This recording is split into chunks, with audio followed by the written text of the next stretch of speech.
સવાલ એક બારટેક મશીન કાર્ય સિદ્ધાંત તમારા શબ્દોમાં સમજાવો. જવાબ: બારટેક મશીન છે. બારટેકનો અર્થ થાય છે કે નાની લંબાઈના કાપડની મજબૂતાઈ તેના પર સીવીને અને પછી પુનરાવર્તિત કરીને વધારવી. ઉદાહરણ તરીકે, belt loop, pocket opening tick. સરળ અને ઓટોમેટિક મશીન સાયકલિંગ ક્રમમાં ટાંકો બનાવે છે. સવાલ 2, બ્લાઇન્ડ સ્ટીચ મશીનના કોઈપણ 4 નામ લખો. જવાબ: થ્રેડ સ્ટેન્ડ નંબર 2,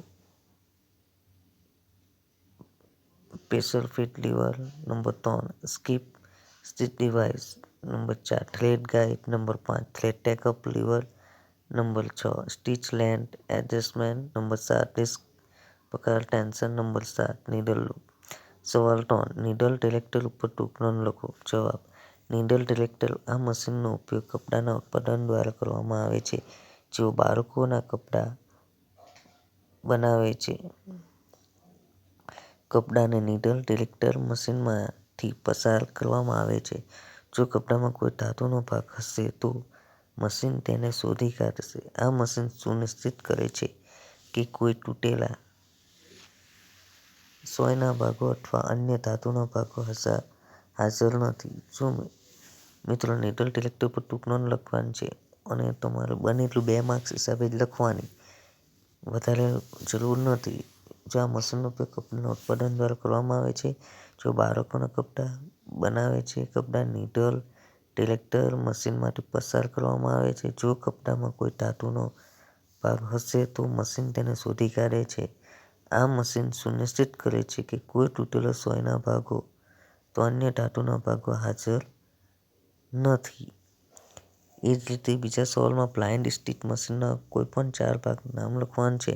તો મેં 7 ભાગના નામ લખ્યા, પરંતુ તમને 4 જ લખવા કીધા છે, તો તમારે 4 જ લખવાના. Number 1, thread stand number 2, pressure feet lever number 3, skip stitch device number 4, thread guide number 5, thread take up lever number 6, stitch length adjustment number 7, disc પકડ ટેન્શન અને નંબર નીડલ લૂપર. એ રીતે લખવાનું છે. સવાલ 4, બારટેક સિલાઈ મશીનના 4 ઉદ્દેશ્ય લખો. જવાબ: બારટેક મશીનનો ઉપયોગ નંબર 1, બેલ્ટ લૂપ જોડવું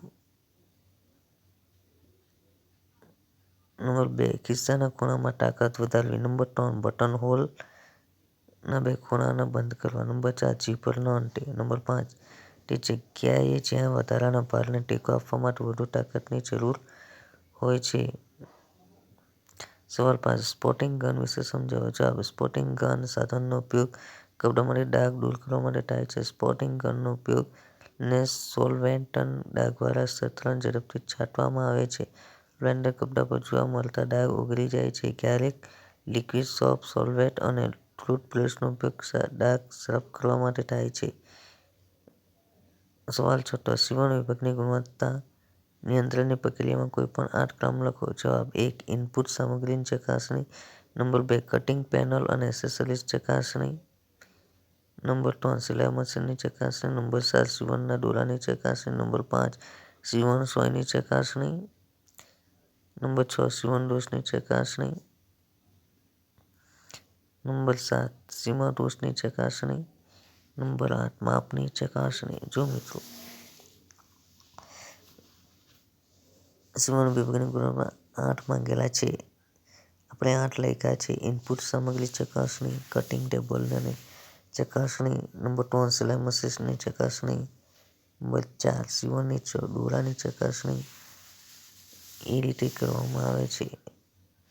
સબસ્ક્રાઇબ કરો, લાઈક કરો અને શેર કરો.